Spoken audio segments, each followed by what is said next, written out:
que j'aimerais dire à mon moi plus jeune, en fait, c'est ouais, te laisse pas déconcentrer. Ça va arriver, ça va pas arriver comme tu penses, mais t'arrêtes pas parce que t'es fait pour ça, c'est là-dedans que tu vas aller et les étoiles vont s'aligner à un moment, de toute façon. Donc prends ton temps, peu importe, il y aura des blessures, ça va être difficile, ça va être stressant. Mais il y a un moment où tu vas te rendre compte, tu vas te réveiller le matin et tu vas dire « Ah, c'est cool quand même, c'est vraiment sympa ».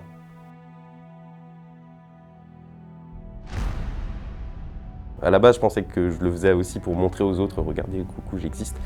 Mais en fait, plus je vieillis et plus je me rends compte que en fait, c'est juste un besoin vital et que j'aime faire ça, c'est tout. Et que ouais, j'ai pas forcément besoin de l'exprimer à grande échelle, mais tant que moi je suis sur ma plateforme, je suis content, quoi. Ça a commencé très bêtement, ça a commencé par une vidéo sur Dailymotion quand j'étais ado. À ce moment-là, je me cherchais un peu dans le sport, j'aimais beaucoup le skate, j'aimais beaucoup les sports extrêmes. Il y avait la piscine dans ma ville là, dans laquelle j'allais faire mes petits sauts quand j'étais gamin, mais voilà, sans plus. Il y a eu une vidéo donc, qui était le premier Red Bull Cliff Diving qui avait lieu dans le port de Hambourg. Et je suis tombé là-dessus et je me suis dit, mais en fait, on peut vraiment faire ça, en fait. C'est possible de sauter de 20 mètres et que tout le monde trouve ça normal. Moi, j'avais toujours eu cette vision de, quand j'étais enfant, on partait beaucoup faire du canyoning avec mes parents.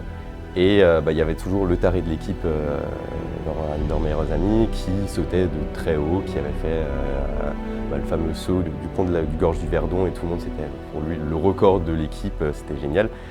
Et moi, ça m'a toujours un peu parlé, mais je ne savais pas qu'on pouvait vraiment le faire de cette manière-là. Enfin, la première grosse acrobatie à 10 mètres, triple et demi, mais bon, c'était il y a 13 ans. La qualité n'était pas de mise, mais j'étais heureux. Quand je suis sorti de l'eau, j'étais très très content. Donc oui, quand même triple et demi. Hein. Ça faisait partie, Hassan, qui maintenant je travaille pour sa société. Ça fait partie des gens qui m'ont inspiré, donc c'est quand même vraiment gratifiant de se dire que tu travailles maintenant avec des gens qui t'ont inspiré dans ta vie. Donc ça, c'est quand même un truc moi qui fait en sorte que le Valentin 14 ans va être fier de lui. J'ai commencé bêtement, comme il n'y avait pas de club de plongeon dans ma ville, la manière la plus simple, c'était de commencer par faire de la gym et du trampo. J'ai commencé par aller premier entraînement en voulant faire du loisir, parce que je voulais juste apprendre à faire des saltos pour pouvoir les mettre à la piscine.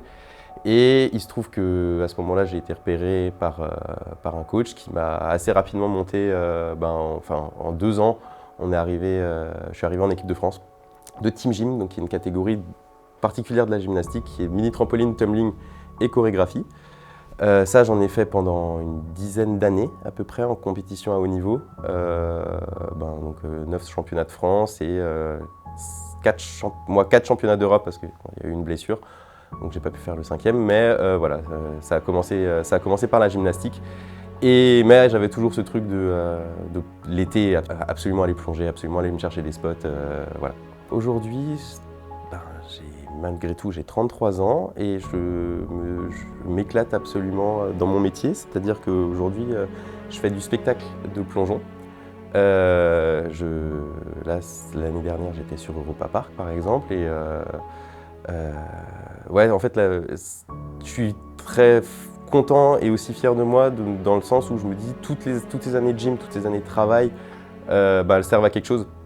Parce que c'est vrai que pendant des années, surtout dans la gymnastique, t'en fais et tu gagnes jamais un copec. Hein. C'est toi qui payes tes compétitions, c'est toi qui payes tes déplacements. Malgré l'équipe de France, malgré toutes ces choses-là. Et là, enfin, ce que j'ai appris à faire toute ma vie sert à quelque chose, tout simplement. Hein. En termes de blessures, j'en ai fait une dramatique. Sur mon genou gauche, luxation du genou, est parti à l'envers sur un trampoline à l'entraînement, tout bêtement, à l'échauffement en plus. Ça m'a marqué dans le sens où tout médecin, chirurgien,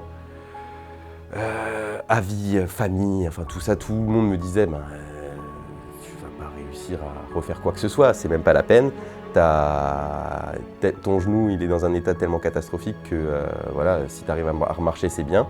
Mais il y a un moment où ton cerveau ne comprend pas que là c'est foutu. Et moi j'ai fait ma rééduque, ça a duré 3 ans en tout et pour tout avec les opérations et tout ça. Mais en fait, c'était une logique absolue que j'allais reprendre. Je ne pensais pas en faire mon métier en plus à ce moment-là.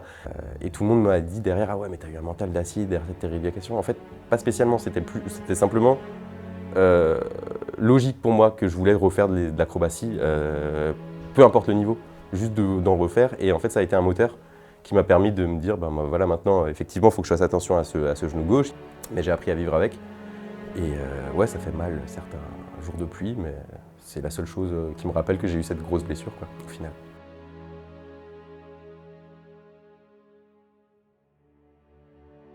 Le conseil que je pourrais donner à tous ceux qui ont envie de commencer à plonger, il est assez facile, c'est de surtout pas prendre trop de risques au début. Parce que là, il y a toute cette nouvelle mode que je trouve absolument fabuleuse, des duds et des choses comme ça. Déjà, je parle en freestyle, parce que je peux comprendre aussi que le côté compétitif et le côté trop propre puissent faire peur et puissent ne pas donner envie. Moi, c'est les choses sur lesquelles j'ai eu le plus de mal à accéder au début parce que je me disais ouais non, j'ai envie de faire du freestyle, j'ai pas envie de faire les choses propres. Voilà, j'ai eu un environnement qui m'a permis après de me dire en fait ouais, c'est quand même bien. Mais ouais, c'est surtout allez-y, il y a des falaises, il y a des piscines, il y a des plongeoires, on peut rigoler. Par contre, il ne faut pas surestimer ses capacités. Quand on va très haut, ça va très vite, ça fait très mal. La moindre erreur, ça peut être fatal. S'il n'y a pas assez de fond, c'est la même chose. On vérifie, on vérifie toutes les étoiles, on va dire, soient alignées. Ouais, c'est exactement ça. Qu'il n'y a pas de problème de fond, de problème de hauteur et de problème de niveau. Mais par contre, ouais, l'adrénaline pendant le vol, elle est tellement géniale qu'il faut y aller, il faut le faire. Il n'y a pas d'autre solution. Tant que tu as une falaise et de la réception en dessous, saute.